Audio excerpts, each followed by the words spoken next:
The book everyone says you should read, but few have. Herman Melville's Moby Dick.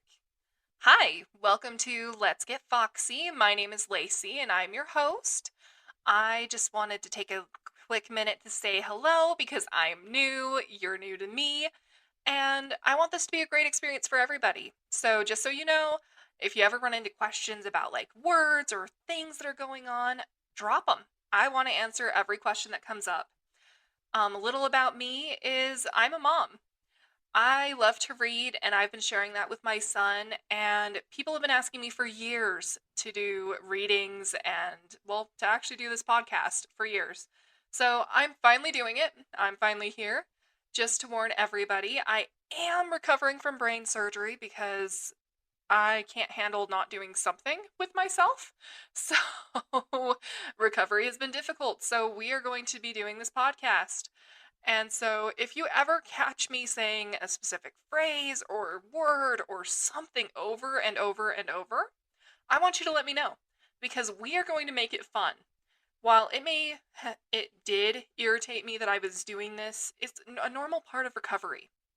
And so what we're going to be doing is we're going to make it into a game. We're going to make it into something positive, whether we turn it into a drinking game, whether we have it be where you guys earn some prizes. Because if you let me know, I have some merch that's going to be coming out, and you might get some free merch. You might get to pick the next book. You might even get to be on the podcast. We're going to make this fun. And I just wanted to warn everybody because my first couple takes didn't go well. I kept saying some things over and over, and I was like, this is quite frustrating. And I was like, you know what? It's not going to be. We're going to make it fun. It's going to be a good thing. So, I actually, to be perfectly honest with you, didn't want to do Moby Dick for my first book. I had people ask, and I said no. And then I kept having people bring up that they wanted to read Moby Dick or listen to Moby Dick, and they couldn't find a decent audiobook. Everything was boring. It was very dry. And that kind of disturbed me a lot. And I had enough people ask and say that I can make this interesting that I really hope I can live up to the hype, because I don't know if I can. I mean, I really, really, really hope I can, but we'll find out. And so, for this first episode, there was so much I wanted to talk about because there's religion, there's the time itself, because there's so much going on. It was such a tumultuous time because this is 10 years before the Civil War. This is a huge area in American history where so much was happening. I mean, we literally just became a coast-to-coast country. There's so much going on. So I was overstimulated. Too much information. Where do I begin? And I realized Moby Dick is a big enough novel that I'm going to get to talk about everything I want to talk about. There's going to be enough episodes. I'm fine. We're not going to run out of time. So for this first episode, we're going to discuss everything that's to come. That way you guys can ask me questions so that I can say, this particular person asked about this, and here is the answer. I am so excited for this. I think it's going to be fun. So, we are going to discuss our author, Herman Melville. This man was a troubled soul. He may have had a mental health disorder. He may have even had an autoimmune disease. He had a lot of family troubles. He was progressive for his time with his use of characters, of color, his themes. He even used his life experience to write the books, and most authors do. But what you don't know is this man had more jobs in his lifetime than most people did in the 1800s. It's not something that you expect, and he drew on that life experience. And it's what made his books so interesting. Well, not just his books, his poetry, all his short stories. It made them all so interesting because he was able to give it a real flair. We are also going to discuss his written works. I mean, was the man successful? He is now. But he certainly wasn't during his lifetime. I mean, in his lifetime, he had a couple successes, but he wrote enough things that it had to really wear on his mental state because the media actually labeled him a madman, if you want to know how successful he was. He was labeled a madman. So there are actually parallels between Melville and Ahab. We're going to talk about how this man was driven to succeed, and you can see that in his works. We're also going to maybe talk about how the world today is questioning his sexuality. If you examine letters that he wrote to friends and family, the way that he wrote some things in his books, in his works, it makes you wonder. And then there's even rumors of affairs that he had. Honestly, we will never know the truth of what happened, of who he was, but we can explore it as a deeper element to who he was as a person. We are going to talk about Moby Dick's effect throughout history. How was it received when it was published? Honestly, it was a flop. We're going to talk about how many copies he sold during the time that it was out before he died. And just so you know, that was 40 years. But we're going to talk about how many he sold, because when I say this book was a flop, it really wasn't well received. And we're going to find out why wasn't it? What happened? We're going to talk about how it rose in popularity years after he died. We're going to talk about how it became known as this great work, this great masterpiece, and why it's still relevant today. I mean, this is part of pop culture. I can go out in the street right now and reference the white whale, or say Moby Dick, or Ahab, and everyone will know what I'm talking about. I mean, this book is everywhere now because he used some themes and uses, and it's insane. He made all of this change, and he just never got to see it. We are going to discuss whaling. I mean, this was an important part of life for hundreds of years. It affected economies, so it had this huge influence. We're going to talk about how there were different cultures in whaling. I know this probably doesn't sound very important or very interesting, but if you read some of these books, it'll have you believing that it was just Europeans and Americans who were whaling, and that's not true. And I don't think it's fair that all these other cultures aren't heard about. And honestly, some of these cultures are still whaling today because it's part of their cultural identity, and I think it's important to talk about. We're also going to discuss the uses of the whale, because history would have you believe that it's just the oil, just the blubber and ambergris, but there's more to it than that, and I think it's important to talk about. I mean, when whaling was first started, they tried to use every part of the whale, so every part had a purpose. And things got away from that when people were trying to make it more like, let's churn out as much oil and ambergris as possible. But I still think it's important to discuss. We're going to talk about whale attacks throughout history. This is a very fascinating subject because it wasn't a very common occurrence, but it wasn't uncommon either. And honestly, there's still whales sinking ships today. And how insane is that? So we're going to talk about it. We are also going to talk about African Americans, other cultures, the Civil War, because this book is right in the midst of so much that happened. I mean, Melville's work discusses how people were treated. You know, it caused these great discussions because he didn't treat them horribly. He actually talks about them being these noble people. And I think that's so important because it's showing how progressive he was and how he was trying to help bring about some change, because he was absolutely fascinated and appreciated other cultures, probably more than he did his own. I mean, he made a huge splash in that area. And this was such a time period where it was just filled with turmoil and tumultuous because it was causing this great change in our history. We're also going to talk about whaling because, and I know I said this once before, but the way that people of color were treated was actually slightly better in the whaling industry than other occupations. I'm not saying that they were treated well. I'm not by any means saying that if you're a person of color that whaling is the occupation that you should have done back in the 1800s. But I am saying that they were treated slightly better and got better pay than they would with many other occupations. Because, quite frankly, if you're living in such a cramped space and you have to rely on each other to live, they treated each other better that way. Still wasn't ideal, but it was still working towards progress. I also want to discuss, really quick, Moby Dick doesn't start with chapter 1. It starts with 2 sections. The first is etymology and the second is extracts. And to be perfectly honest, I don't have these as part of my readings. Frankly, I don't feel like these add to the story at all. I don't feel like they add to the book. If you were to study Melville, I feel like these give you a better insight into the author himself. I mean, it just does. If you guys decide that you guys want me to read it, let me know. I will make a mini episode just for you because that's who I am. I want to be that way. And to be perfectly frank, let me give you a quick summary of what these sections are before you request it. I mean, again, I'll still do it for you. But etymology what essentially discusses every known way to say whale. From Leviathan to Cedo, he lists them all. And that's it. That is etymology. For extracts, this man,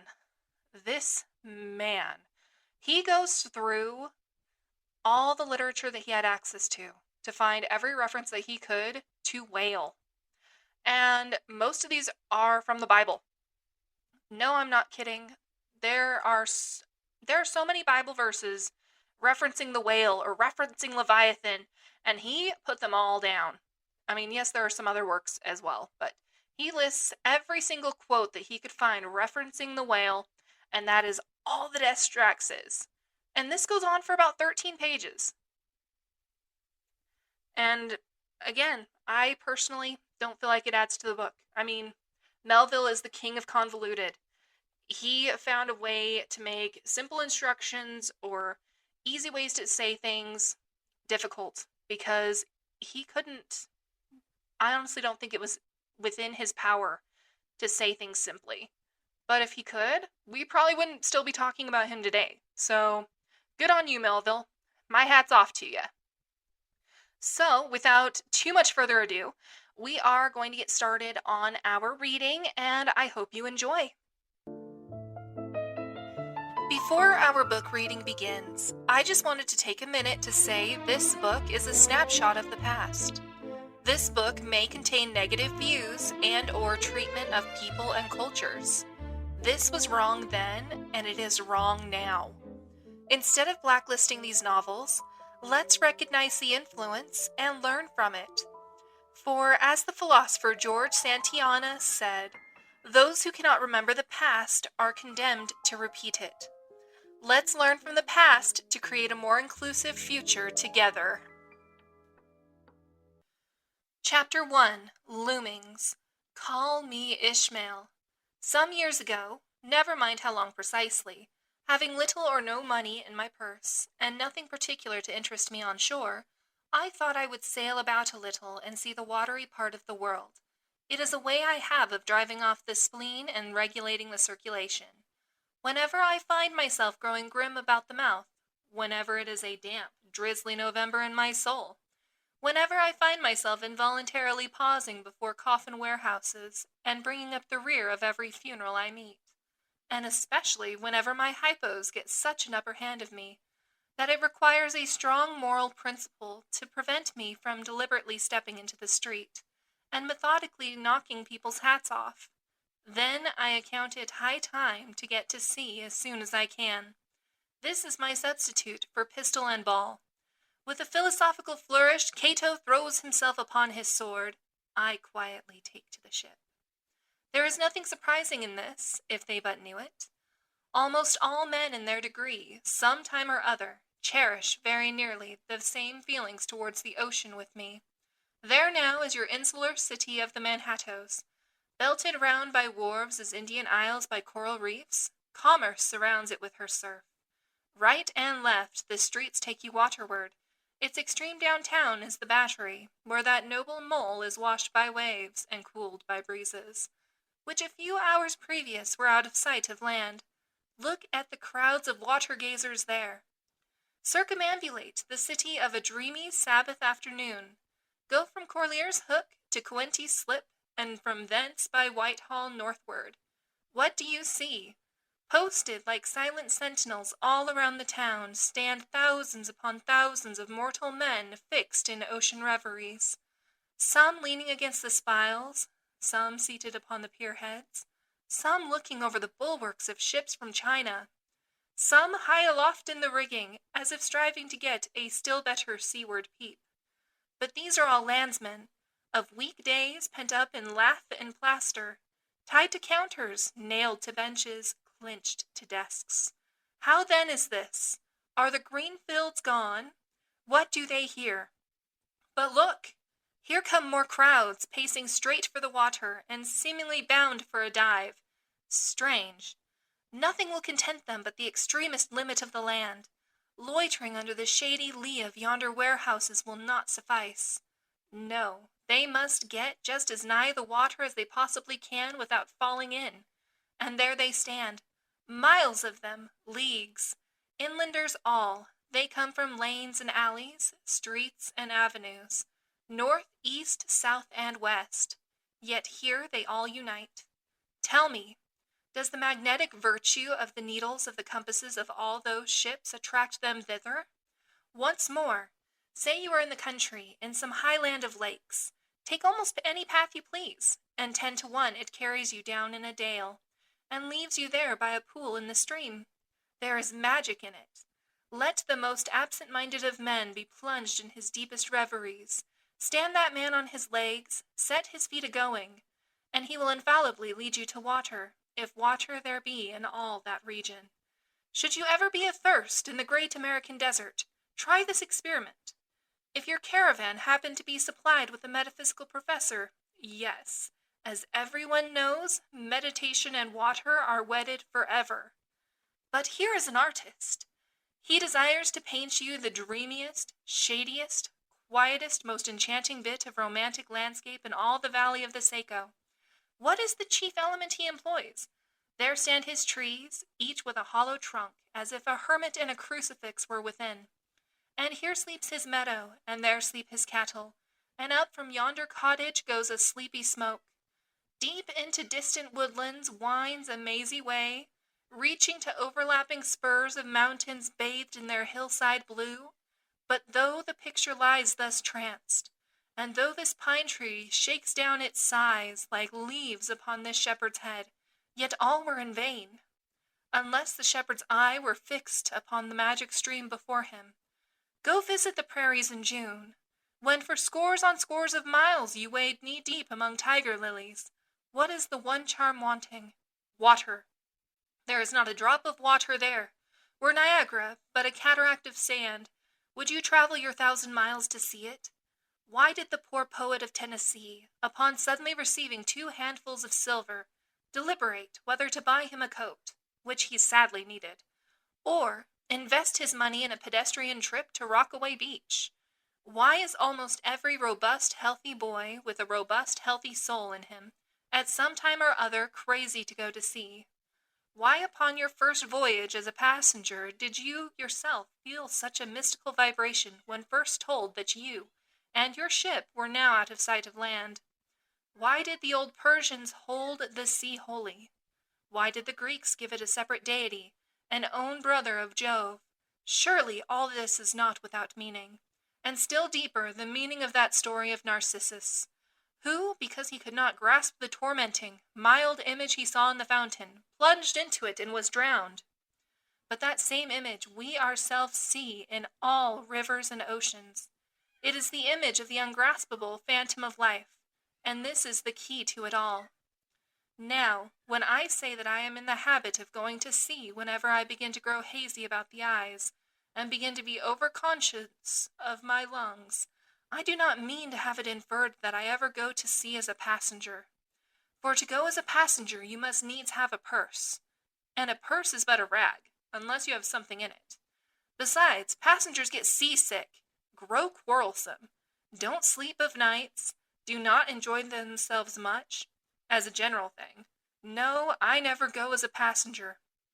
Nor, though I am something of a salt, do I ever go to sea as a commodore, or a captain, or a cook. I abandon the glory and distinction of such offices to those who like them. For my part, I abominate all honorable, respectable toils, trials, and tribulations of every kind whatsoever. It is quite as much as I can do to take care of myself, without taking care of ships, barks, brigs, schooners, and what not. And as for going as cook, though I confess there is considerable glory in that, a cook being a sort of officer on shipboard, yet somehow I never fancied broiling fowls, though, once broiled, judiciously buttered, and judgmatically salted and peppered, there is no one who will speak more respectfully, not to say reverentially, of a broiled fowl than I will. It is out of the idolatrous dotings of the old Egyptians upon broiled ibis and roasted river horse that you see the mummies of those creatures in their huge bakehouses, the pyramids. No, when I go to sea, I go as a simple sailor, right before the mast, plumb down into the forecastle, aloft there to the royal masthead. True, they rather order me about some, and make me jump from spar to spar, like a grasshopper in a May meadow, and at first this sort of thing is unpleasant enough. It touches one's sense of honor, particularly if you come of an old established family in the land, the Van Rensselaers, or Randolphs, or Hardy Knutes, and more than all, if just previous to putting your hand into the tar-pot, you have been lording it as a country schoolmaster, making the tallest boys stand in awe of you. The transition is a keen one, I assure you, from a schoolmaster to a sailor, and requires a strong decoction of Seneca and the Stoics to enable you to grin and bear it. But even this wears off in time. What of it if some old hunks of a sea captain orders me to get a broom and sweep down the decks? What does that indignity amount to, weighed, I mean, in the scales of the New Testament? Do you think the Archangel Gabriel thinks anything the less of me because I promptly and respectfully obey that old hunks in that particular instance? Who ain't a slave? Tell me that. Well then, however, the old sea captains may order me about, however they may thump and punch me about, I have the satisfaction of knowing that it is all right, that everybody else is one way or other served in much the same way, either in a physical or metaphysical point of view, that is, and so the universal thump is passed round, and all hands should rub each other's shoulder blades and be content. Again, I always go to sea as a sailor, because they make a point of paying me for my trouble, whereas they never pay passengers a single penny that I ever heard of. On the contrary, passengers themselves must pay, and there is all the difference in the world between paying and being paid. The act of paying is perhaps the most uncomfortable infliction that the two orchard thieves entailed upon us. But being paid? What will compare with it? The urbane activity with which a man receives money is really marvelous, considering that we so earnestly believe money to be the root of all earthly ills, and that on no account can a moneyed man enter heaven. Ah, how cheerfully we consign ourselves to perdition! Finally, I always go to sea as a sailor, because of the wholesome exercise and pure air of the forecastle deck. For as in this world, headwinds are far more prevalent than winds from astern, that is, if you never violate the Pythagorean maxim. So for the most part, the Commodore on the quarter-deck gets his atmosphere at second hand from the sailors on the forecastle. He thinks he breathes it first, but not so. In much the same way do the commonalty lead their leaders in many other things, at the same time that the leaders little suspect it. But wherefore it was that after having repeatedly smelt the sea as a merchant sailor, I should now take it into my head to go on a whaling voyage. This the invisible police officer of the fates, who has the constant surveillance of me, and secretly dogs me, and influences me in some unaccountable way, he can better answer than anyone else. And doubtless my going on this whaling voyage formed part of the grand programme of Providence that was drawn up a long time ago. It came in as a sort of brief interlude and solo between more extensive performances. I take it that this part of the bill must have run something like this: Grand contested election for the presidency of the United States. Whaling voyage by one Ishmael. Bloody battle in Afghanistan. Though I cannot tell why it was exactly that those stage managers, the Fates, put me down for this shabby part of a whaling voyage when others were set down for magnificent parts in high tragedies, and short and easy parts in genteel comedies, and jolly parts in farces. Though I cannot tell why this was exactly, yet now that I recall all the circumstances, I think I can see a little into the springs and motives which, being cunningly presented to me under various disguises, induced me to set about performing the part I did. besides cajoling me into the delusion that it was a choice resulting from my own unbiased free will and discriminating judgment. Chief among these motives was the overwhelming idea of the great whale himself. Such a portentous and mysterious monster roused all my curiosity. Then the wild and distant seas where he rolled his island bulk, the undeliverable, nameless perils of the whale, these, with all the attending marvels of 1,000 Patagonian sights and sounds, helped to sway me to my wish. With other men, perhaps, such things would not have been inducements. But as for me, I am tormented with an everlasting itch for things remote. I love to sail forbidden seas and land on barbarous coasts. Not ignoring what is good, I am quick to perceive a horror, and could still be social with it, would they let me, since it is but well to be on friendly terms with all the inmates of the place one lodges in. By reason of these things, then, the whaling voyage was welcome. The great floodgates of the wonder world swung open, and in the wild conceits that swayed me to my purpose, two and two there floated into my inmost soul, endless processions of the whale, and mid most of them all, one grand hooded phantom, like a snow hill in the air. Chapter 2. The Carpet Bag. I stuffed a shirt or two into my old carpet bag, tucked it under my arm, and started for Cape Horn and the Pacific. Quitting the good city of Old Manhattan, I duly arrived in New Bedford. It was a Saturday night in December. Much was I disappointed upon learning that the little packet for Nantucket had already sailed, and that no way of reaching that place would offer, till the following Monday. As most young candidates for the pains and penalties of whaling stop at this same New Bedford, thence to embark on their voyage, it may as well be related that I, for one, had no idea of so doing, for my mind was made up to sail in no other than a Nantucket craft, because there was a fine, boisterous something about everything connected with that famous old island, which amazingly pleased me. Besides, though New Bedford has of late been gradually monopolizing the business of whaling, and though in this matter poor old Nantucket is now much behind her, yet Nantucket was her great original, the Tyre of this Carthage, the place where the first dead American whale was stranded. Where else but from Nantucket did those aboriginal whalemen, the Red Men, first sally out in canoes to give chase to the Leviathan? And where but from Nantucket, too, did that first adventurous little sloop put forth, partly laden with imported cobblestones, so goes the story, to throw at the whales, in order to discover when they were nigh enough to risk a harpoon from the bowsprit.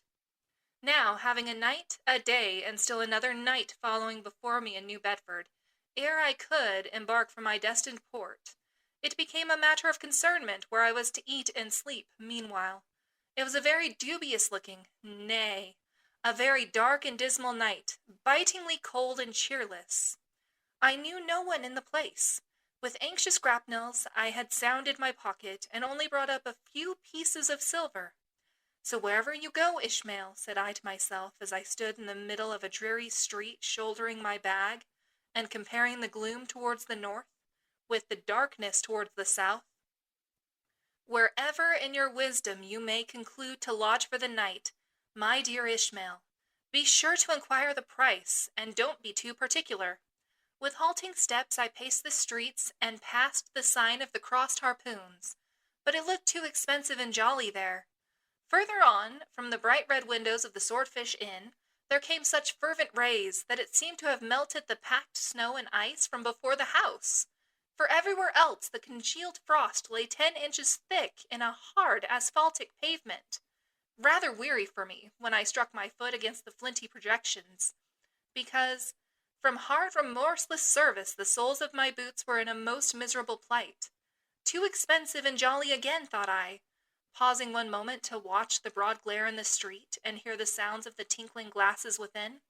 But go on, Ishmael, said I at last. Don't you hear? Get away from before the door. Your patched boots are stopping the way. So on I went. I now by instinct followed the streets that took me waterward, for there, doubtless, were the cheapest if not the cheeriest inns. Such dreary streets! Blocks of blackness, not houses on either hand, and here and there a candle, like a candle moving about in a tomb. At this hour of the night of the last day of the week, that quarter of the town proved all but deserted. But presently I came to a smoky light proceeding from a low, wide building, the door of which stood invitingly open. It had a careless look, as if it were meant for the uses of the public. So entering, the first thing I did was to stumble over an ash box in the porch. Ha! thought I. Ha! As the flying particles almost choked me. Are these ashes from that destroyed city Gomorrah? But the crossed harpoons and the swordfish, this then must be needs be the sign of the trap. However, I picked myself up, and hearing a loud voice within, pushed on and opened a second interior door. It seemed the great black Parliament sitting in Tophet. 100 black faces turned round in their rows to peer, and beyond, a black angel of doom was beating a book in a pulpit. It was a Negro church, and the preacher's text was about the blackness of darkness, and the weeping and wailing and teeth-gnashing there. Ha, Ishmael, muttered I, backing out. Wretched entertainment at the sign of the trap. Moving on, I at last came to a dim sort of light, not far from the docks, and heard a forlorn creaking in the air. Looking up, saw a swinging sign over the door, with a white painting upon it, faintly representing a tall, straight jet of misty spray, and these words underneath: The Spouter Inn, Peter Coffin. Coffin? Spouter?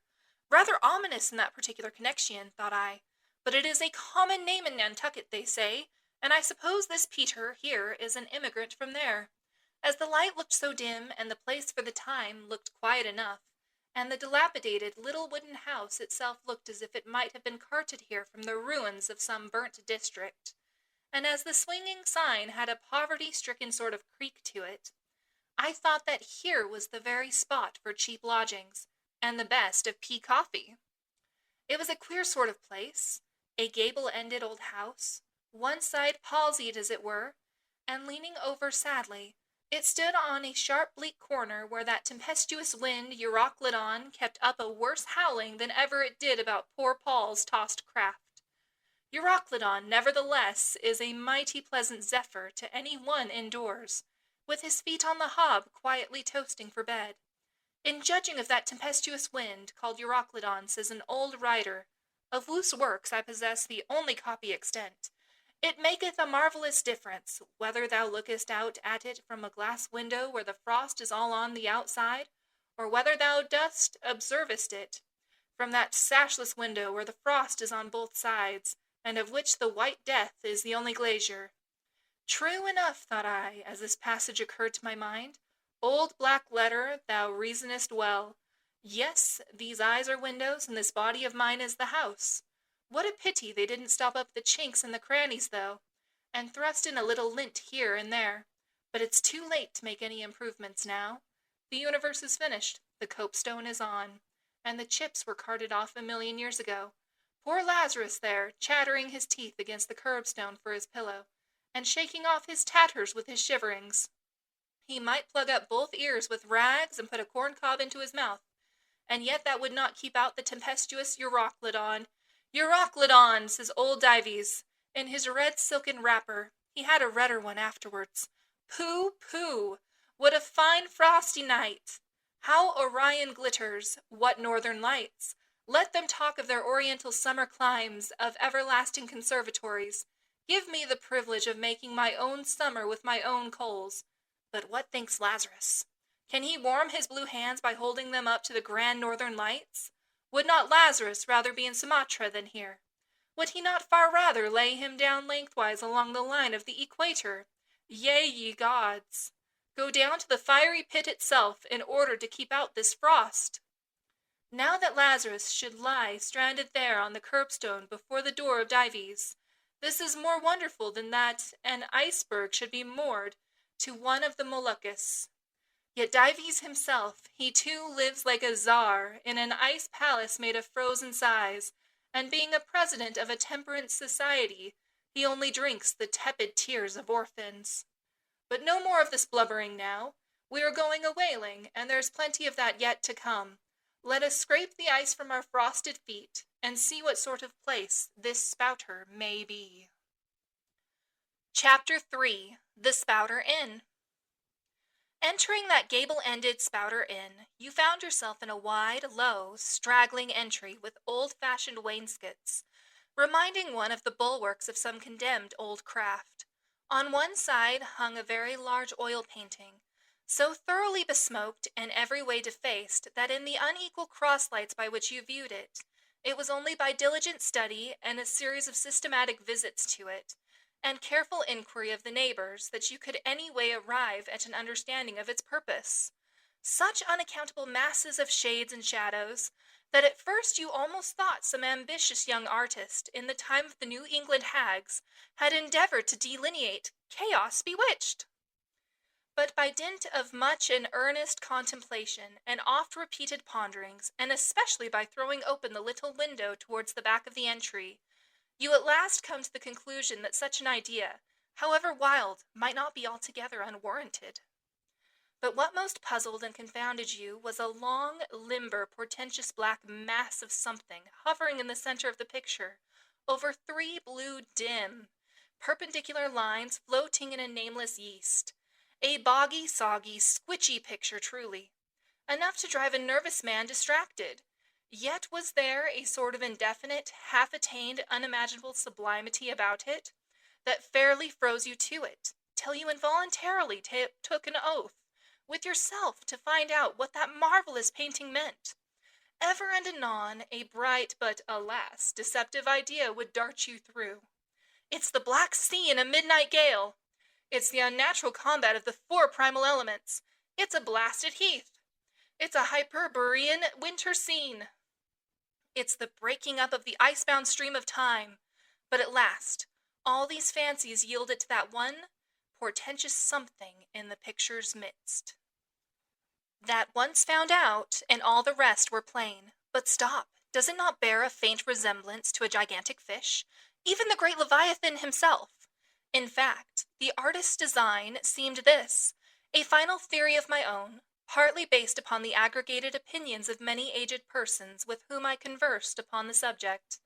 The picture represents a Cape Horner, in a great hurricane, the half-foundered ship weltering there with its three dismantled masts alone visible, and an exasperated whale, proposing to spring clean over the craft, is in the enormous act of impaling himself upon the three mast heads. The opposite wall of this entry was hung all over with a heathenish array of monstrous clubs and spears. Some were thickly set, with glittering teeth resembling ivory saws. Others were tufted with knots of human hair, and one was sickle-shaped, with a vast handle sweeping round like the segment made in the new-mown grass by a long-armed mower. You shudder as you gazed and wondered what monstrous cannibal and savage could ever have gone a death-harvesting with such a hacking, horrifying implement. Mixed with these were rusty old whaling lances and harpoons, all broken and deformed. Some were storied weapons. With this once long lance, now wildly elbowed, 50 years ago did Nathan Swain kill 15 whales between a sunrise and a sunset. And that harpoon, so like a corkscrew now, was flung in Javan seas, and run away with by a whale, years afterwards slain off the Cape of Blanco.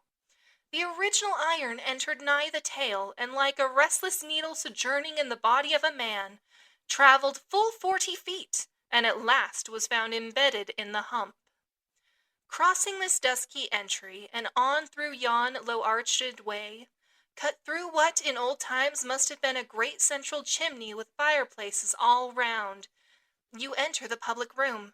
A still duskier place is this, with such low ponderous beams above, and such old wrinkled planks beneath, that you would almost fancy you trod some old craft's cockpits, especially of such a howling night, when this corner-anchored old ark rocked so furiously.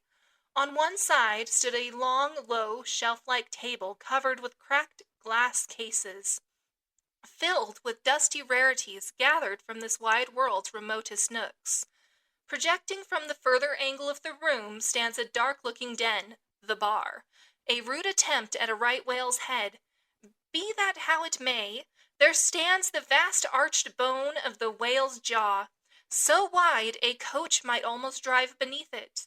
Within are shabby shelves ranged round with old decanters, bottles, flasks, and in those jaws of swift destruction, like another cursed Jonah, by which name indeed they called him, bustles a little withered old man, who, for their money, dearly sells the sailors deliriums and death. Abominable are the tumblers into which he pours his poison. Though true cylinders without, within the villainous green goggling glasses deceitfully tapered downwards to a cheating bottom. Parallel meridians rudely pecked into the glass surround these footpads goblets. To fill to this mark, and your charge is but a penny. To this a penny more, and so on to the full glass, the Cape Horn measure, which you may gulp down for a shilling. Upon entering the place, I found a number of young seamen gathered about a table, examining by a dim light divers specimens of scrimshander. I sought the landlord, and telling him I desired to be accommodated with a room, received for answer that his house was full, not a bed unoccupied. But avast, he added, tapping his forehead, you hain't no objections to sharing a harpooner's blanket, have ye? I suppose you are going a whalin', so you'd better get used to that sort of thing. I told him that I never liked to sleep two in a bed, that if I should ever do so, it would depend upon who the harpooner might be, and that if he, the landlord, really had no other place for me, and the harpooner was not decidedly objectionable, why, rather than wander further about a strange town on so bitter a night, I would put up with the half of any decent man's blanket. I thought so. All right. Take a seat. Supper? You want supper? Supper'll be ready directly. I sat down on an old wooden settle, carved all over like a bench on the battery. At one end a ruminating tar was still further adorning it with his jackknife, stooping over and diligently working away at the space between his legs. He was trying his hand at a ship under full sail, but he didn't make much headway, I thought. At last, some 4 or 5 of us were summoned to our meal in an adjoining room. It was cold as Iceland. No fire at all. The landlord said he couldn't afford it. Nothing but 2 dismal tallow candles, each in a winding sheet. We were fain to button up our monkey jackets and hold to our lips cups of scalding tea with our half-frozen fingers. But the fare was of the most substantial kind. Not only meat and potatoes, but dumplings! Good heavens, dumplings for supper! One young fellow in a green box coat addressed himself to these dumplings in a most direful manner. My boy, said the landlord, you'll have the nightmare to dead sartainty. Landlord, I whispered, that ain't the harpooner, is it? Oh, no, said he, looking a sort of diabolically funny. The harpooner is a dark-complexioned chap. He never eats dumplings, he don't. He eats nothing but steaks, and he likes 'em rare. The devil he does, says I. Where is that harpooner? Is he here? He'll be here afore long, was the answer. I could not help it, but I began to feel suspicious of this dark-complexioned harpooner. At any rate, I made up my mind that if it so turned out that we should sleep together, he must undress and get into bed before I did. Supper over, the company went back to the bar-room, when, knowing not what else to do with myself, I resolved to spend the rest of the evening as a looker-on. Presently a rioting noise was heard without. Starting up, the landlord cried, That's the Grampus's crew! I seed her reported in the offing this morning. A 3 years' voyage and a full ship. Hurrah, boys! Now we'll have the latest news from the Fijis. A tramping of sea boots was heard in the entry. The door was flung open, and in rolled a wild set of mariners enough. Enveloped in their shaggy watch-coats, and with their heads muffled in woolen comforters, all bedarned and ragged, and their beards stiff with icicles, they seemed an eruption of bears from Labrador. They had just landed from their boat, and this was the first house they entered. No wonder, then, that they made a straight wake for the whale's mouth, the bar, when the wrinkled little old Jonah, there officiating, soon poured them out, brimmers all round. One complained of a bad cold in his head, upon which Jonah mixed him a pitch-like potion of gin and molasses, which he swore was a sovereign cure for all colds and catarrhs whatsoever. Never mind of how long standing, or whether caught off the coast of Labrador, or on the weather side of an ice island. The liquor soon mounted into their heads, as it generally does, even with the Arantis topers newly landed from the sea, and they began capering about most obstreperously. I observed, however, that one of them held somewhat aloof, and though he seemed desirous not to spoil the hilarity of his shipmates by his own sober face, yet upon the whole he refrained from making as much noise as the rest. This man interested me at once, and since the sea gods had ordained that he should soon become my shipmate, though but a sleeping partner one, so far as this narrative is concerned, I will here venture upon a little description of him. He stood full 6 feet in height, with noble shoulders, and a chest like a coffer dam. I have seldom seen such brawn in a man. His voice was deeply brown and burnt, making his white teeth dazzling by contrast, while in the deep shadows of his eyes floated some reminiscences that did not seem to give him much joy. His voice at once announced that he was a Southerner, and from his fine stature I thought he must be one of those tall mountaineers from the Alleghanian Ridge in Virginia. When the revelry of his companions had mounted to its height, this man slipped away unobserved, and I saw no more of him till he became my comrade on the sea. In a few minutes, however, he was missed by his shipmates, and being, it seems, for some reason a huge favorite with them, they raised a cry of "Bulkington! Bulkington! Where's Bulkington?" and darted out of the house in pursuit of him. It was now about 9 o'clock, and the room seeming almost supernaturally quiet after these orgies, I began to congratulate myself upon a little plan that had occurred to me just previous to the entrance of the seamen. No man prefers to sleep two in a bed. In fact, you would a good deal rather not sleep with your own brother. I don't know how it is, but people like to be private when they are sleeping, and when it comes to sleeping with an unknown stranger in a strange inn, in a strange town, and that stranger a harpooner, then your objections indefinitely multiply. Nor was there any earthly reason why I, as a sailor, should sleep two in a bed, more than anybody else. For sailors no more sleep two in a bed at sea than bachelor kings do ashore. To be sure, they all sleep together in one apartment, but you have your own hammock, and cover yourself with your own blanket, and sleep in your own skin. The more I pondered over this harpooner, the more I abominated the thought of sleeping with him. It was fair to presume that being a harpooner, his linen or woolen, as the case might be, would not be of the tidiest, certainly none of the finest. I began to twitch all over. Besides, it was getting late, and my decent harpooner ought to be home and going bedwards. Suppose now he should tumble in upon me at midnight. How could I tell from what vile hole he had been coming? Landlord! I've changed my mind about that harpooner. I shan't sleep with him. I'll try the bench here. Just as you please. I'm sorry I can't spare ye a tablecloth for a mattress, and it's a plaguey rough board here. Feeling of the knots and notches. But wait a bit, Scrimshander, I've got a carpenter's plane there in the bar. Wait, I say, I'll make ye snug enough. So saying, he procured the plane, and with his old silk handkerchief, first dusting the bench, vigorously set to planing away at my bed, the while grinning like an ape. The shavings flew right and left, till at last the plane iron came bump against an indestructible knot. The landlord was near spraining his wrist, and I told him, for heaven's sake, to quit. The bed was soft enough to suit me, and I did not know how all the planing in the world could make eater down of a pine plank. So gathering up the shavings with another grin, and throwing them into the great stove in the middle of the room, he went about his business, and left me in a brown study.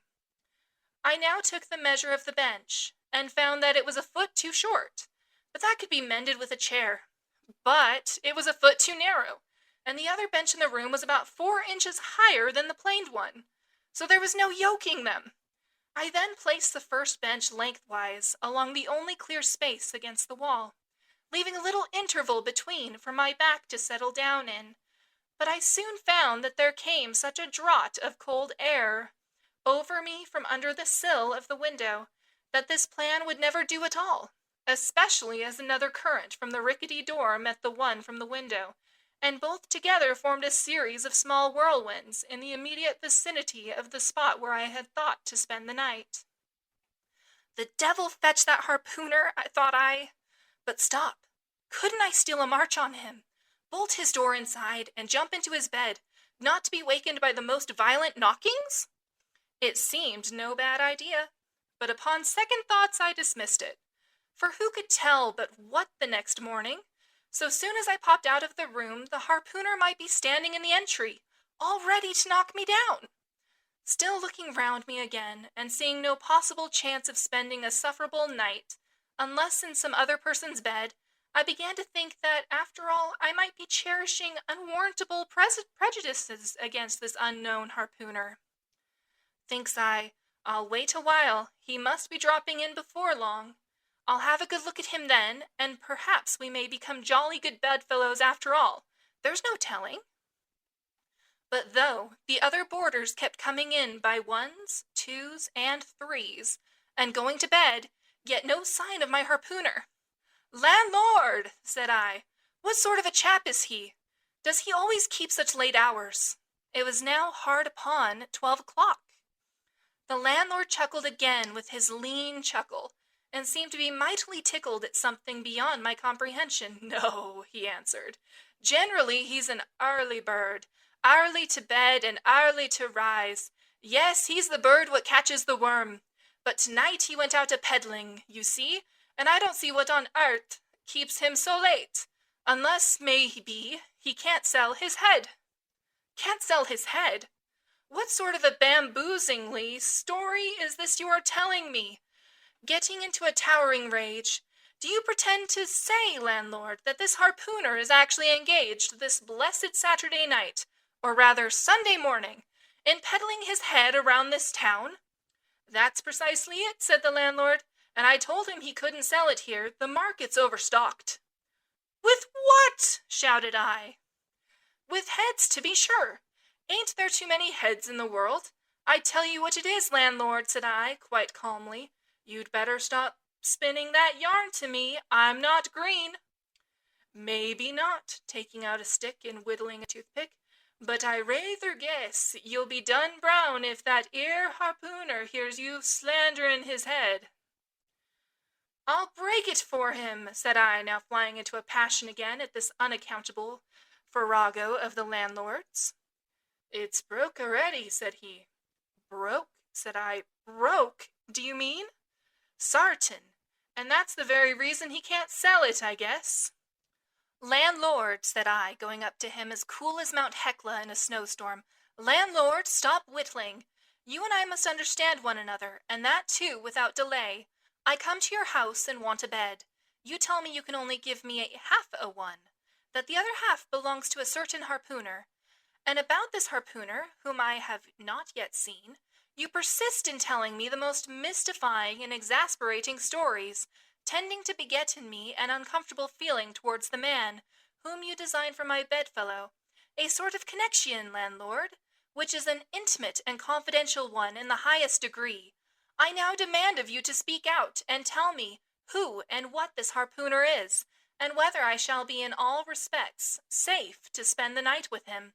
And, in the first place, you will be so good as to unsay that story about selling his head, which if true I take to be good evidence that this harpooner is stark mad, and I've no idea of sleeping with a madman. And you, sir, you, I mean, landlord, you, sir, by trying to induce me to do so knowingly, would thereby render yourself liable to a criminal prosecution." "Wall," said the landlord, fetching a long breath, "that's a purty long sarmon for a chap that rips a little now and then. But be easy, be easy. This here harpooner I have been telling you of has just arrived from the South Seas, where he bought up a lot of balmed New Zealand heads, great curios, you know, and he's sold all on 'em but one, and that one he's trying to sell tonight, 'cause tomorrow's Sunday, and it would not do to be selling human heads about the streets when folks is going to churches. He wanted to last Sunday, but I stopped him just as he was going out the door, with 4 heads strung on a string, for all the art like a string of Indians.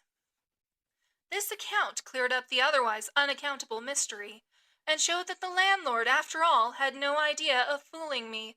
But at the same time, what could I think of a harpooner who stayed out of a Saturday night, clean into the holy Sabbath, engaged in such a cannibal business as selling the heads of dead idolaters? Depend upon it, landlord, that harpooner is a dangerous man. He pays reg'lar, was the rejoinder. But come, it's getting dreadful late. You had better be turning flukes. It's a nice bed. Sal and me slept in that air bed the night we were spliced. There's plenty of room for two to kick about in that bed. It's an almighty big bed, that. Why, afore we gave it up, Sal used to put our Sam and little Johnny in the foot of it. But I got a dreaming and sprawling about one night, and somehow Sam got pitched on the floor and came near breaking his arm. Arter that, Sal said it wouldn't do. Come along here, I'll give ye a glim in a jiffy. And so saying, he lighted a candle and held it towards me, offering to lead the way. But I stood irresolute, when looking at a clock in the corner, he exclaimed, "I vum, it's Sunday. You won't see that harpooner tonight. He's come to anchor somewhere. Come along then, do come. Won't ye come?"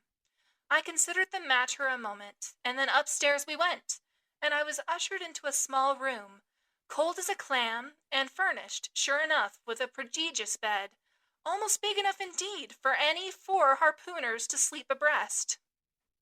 "There," said the landlord, placing the candle on a crazy old sea chest that did double duty as a washstand and center table.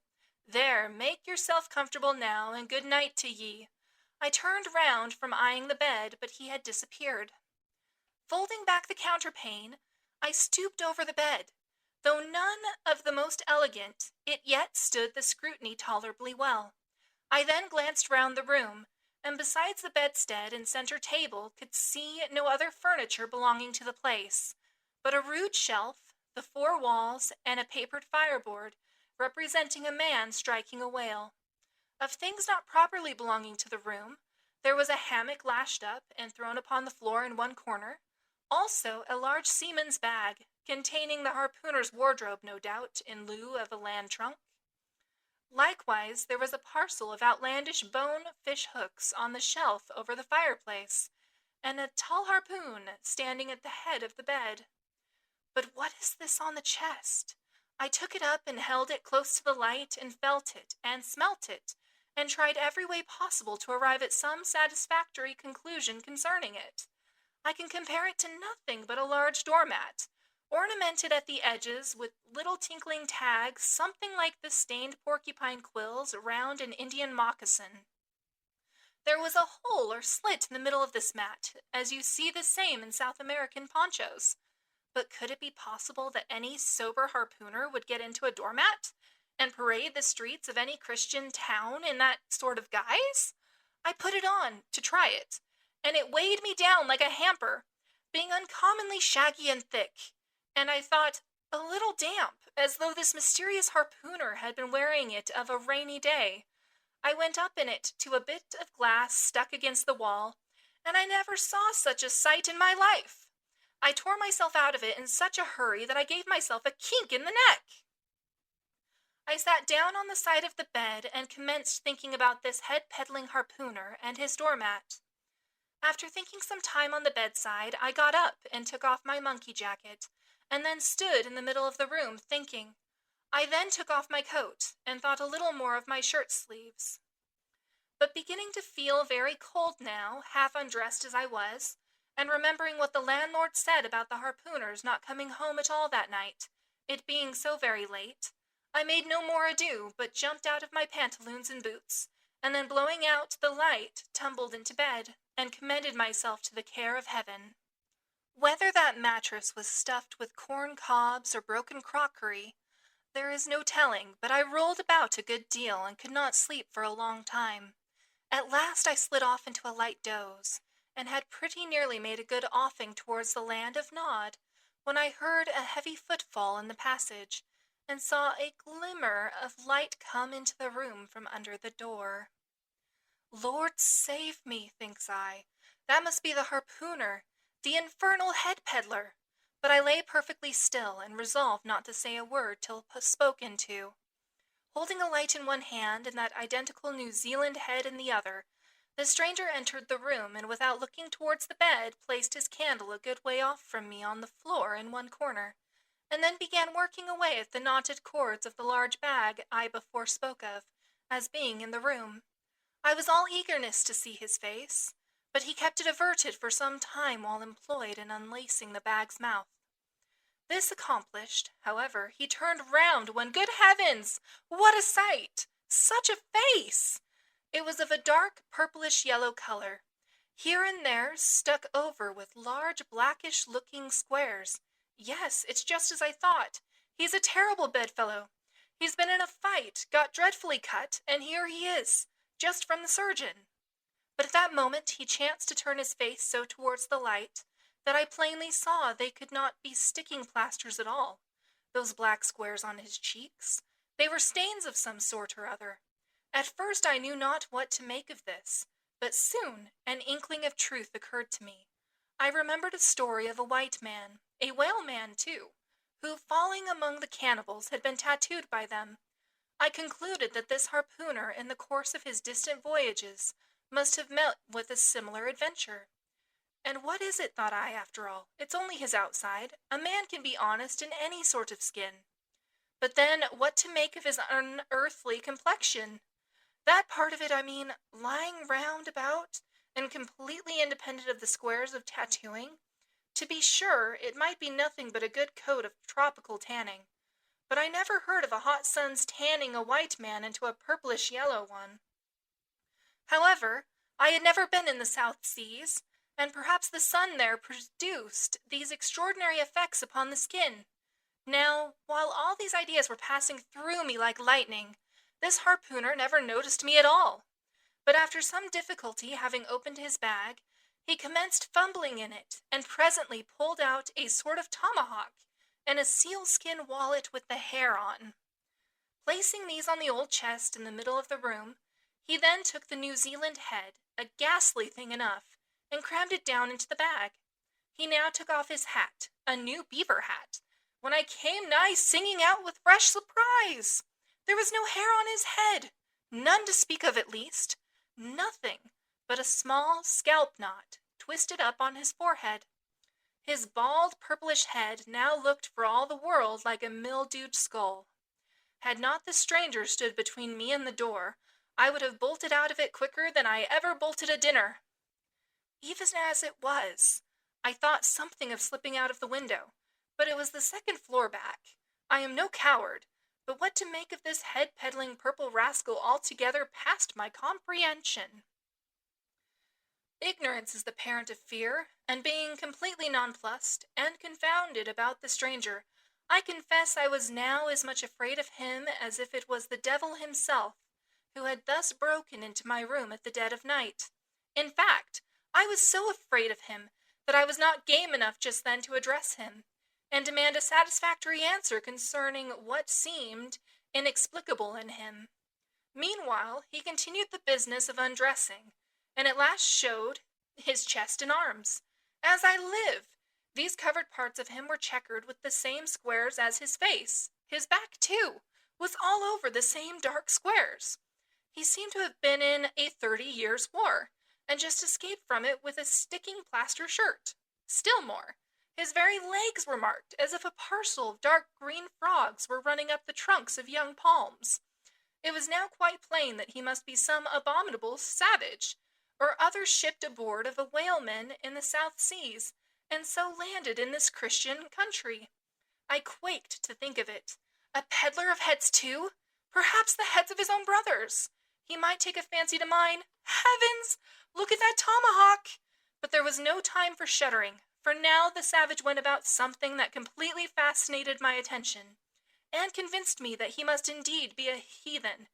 Going to his heavy grego, or rapall, or dreadnought, which he had previously hung on a chair, he fumbled in the pockets and produced at length a curious little deformed image with a hunch on its back, and exactly the color of a 3-days-old Congo baby.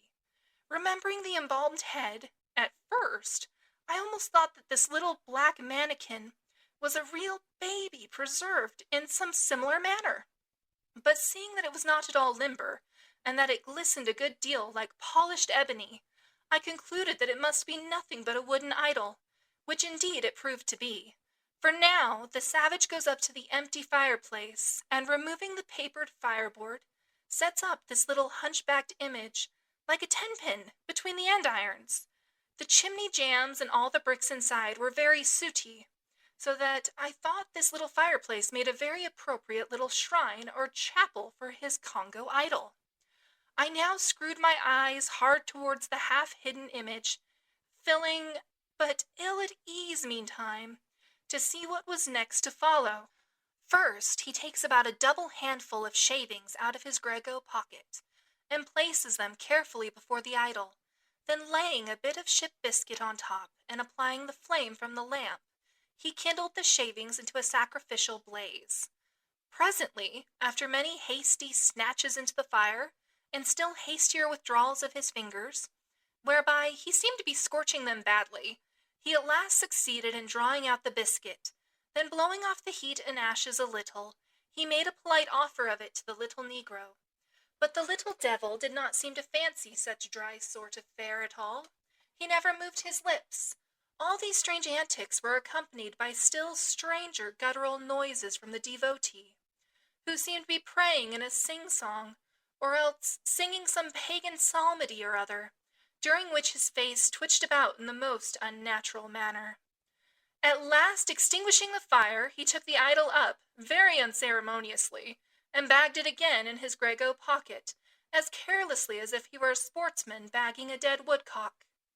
All these queer proceedings increased my uncomfortableness, and seeing him now exhibiting strong symptoms of concluding his business operations, and jumping into bed with me, I thought it was high time, now or never, before the light was put out, to break the spell in which I had so long been bound.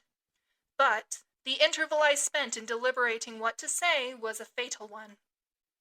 Taking up his tomahawk from the table, he examined the head of it for an instant, and then holding it to the light with his mouth at the handle, he puffed out great clouds of tobacco smoke.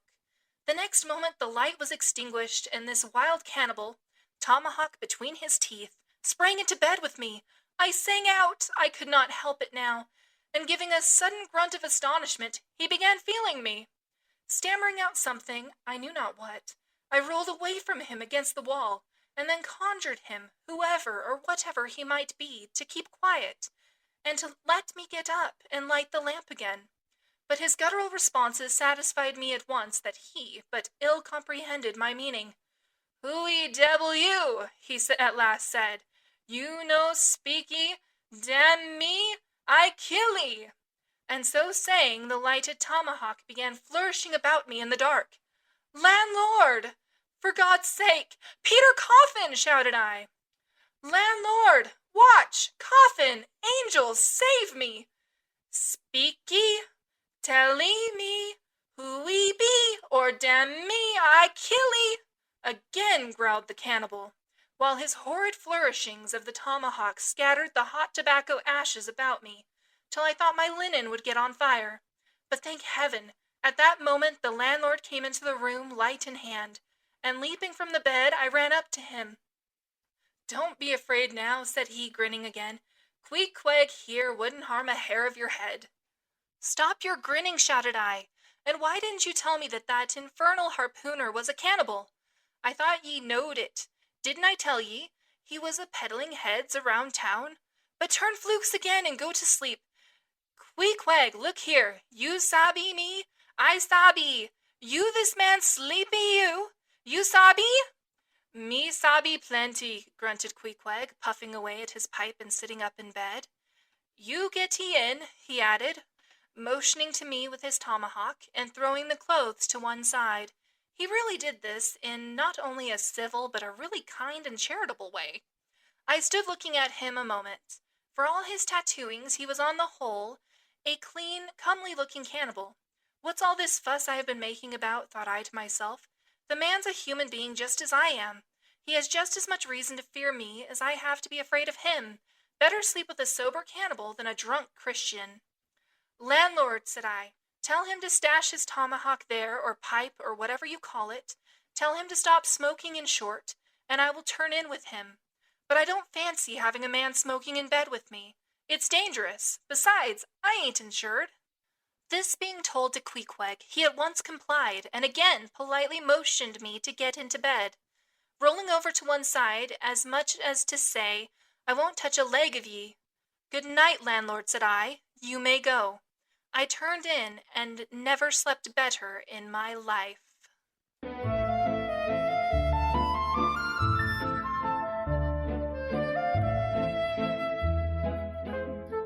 With that, we conclude today's reading of chapters 1 through 3. So, firstly, before we get into our analysis, I just wanted to take a minute to apologize. If you could hear a cat in chapter 1, her name is Margot, and she is a little vocal and upset that I didn't discuss anything about cats and sailing. If you guys want to hear her on future podcasts, let me know. Personally, I would prefer getting some assistance in some soundproofing. So if you could subscribe or, like and share this among your friends, I would greatly appreciate it, because I would like for her to not make any future appearances unless people ask, and then, I will maybe make arrangements for specific episodes here and there for her to come in and give you her opinions on said books. So, we are now going to delve into our analysis. So, in chapters 1 through 3, this is where Melville introduces our narrator, Ishmael. And he is a melancholy, pensive sort of man. He is searching for freedom. And what I mean by this is he spends so much time talking about the ocean and equating that with freedom and escape. And it really just kind of sets the scene, because he's describing how he isn't the only one drawn to the sea, that thousands upon thousands of people feel the same way, that there are times in every person's life where they want that kind of freedom and that, ability to just do what they want or to get away from their responsibilities. He just uses water as a symbol for spiritualism, as he's describing all those different scenes where water, it calms the soul. It brings you closer to the spirit. He also references the fates versus free will when he's talking about how Ishmael has been selected to go on this specific journey to document this particular whaling voyage. And he's like, is this my own free will? Or is this something that the fates put together alongside all these other events that are going on at this specific time frame in around 1850? And then he uses foreshadowing at the end of chapter 1 where he hints at the white whale to come. We don't know who the white whale is, what the white whale is, but he hints at it in that final sentence. In chapter 2, he uses symbolism with the Spouter Inn and her proprietor, Peter Coffin. So he's working on building to that future tragedy that's going to be happening in this book with the use of the phrase, blackness of darkness, from the sermon. And his description of watching the storm from inside a warm house to being out in Euroclydon, where, it's going to wreck ships and destroy things. So, if you didn't catch on, Peter Coffin's name, it is literally coffin, like the coffin that you bury a man in. So he's hinting at death and tragedy to come quite blatantly with this man's name. And when he talks about it being, an odd sort of coincidence, because he wants to go whaling, and the Spouter Inn is named after a whale spout. And then the immediate reference of coffin, he's like, is this a sign that my melancholy is to end? Is there death for me, or will life continue? In chapter 3, the painting, he spent so much time describing this painting to us and trying to decide what is the painting. What does it depict? He came up with so many descriptions and ideas, none of them very, appealing, to be honest. And then he only decides there at the end of that description that it is a whale sinking a ship, hinting at the future adventure that he is about to go on, that future tragedy that, while not entirely commonplace, it wasn't such an uncommon incident back then for whales to sink ships. He is also very progressive in this chapter. You see, when he describes Ishmael's meeting of Queequeg, he uses the prejudice that is common with the time to paint the picture because he's very apprehensive. He's very judgmental of Queequeg. And then he works through that prejudice to where he accepts Queequeg for who he is. Because he's like, maybe I'm being unjust in my opinion, in my bias. And that wasn't something that you would normally see in a book from this time frame. Normally it would be like, oh, he is this savage cannibal. They are savage. They didn't depict a deeper dimension to the character. Whereas with Queequeg, he actually took the time to build Queequeg and make it so that our narrator was the one who was actually at fault, that he was the one causing all the problem. Then there is the famous line, and honestly, I love this one. Better to sleep with a sober cannibal than a drunken Christian. So this line is groundbreaking in my opinion. For this specific time, this shatters what their original stigmas are. You see, most from this time frame wouldn't feel that way. They wouldn't want to be around a sober cannibal. They wouldn't, well, as they describe him, a sober cannibal. They would much rather choose a drunken Christian. However, Melville uses that phrase to set another of his themes in motion. That a person's character is more important than their religion.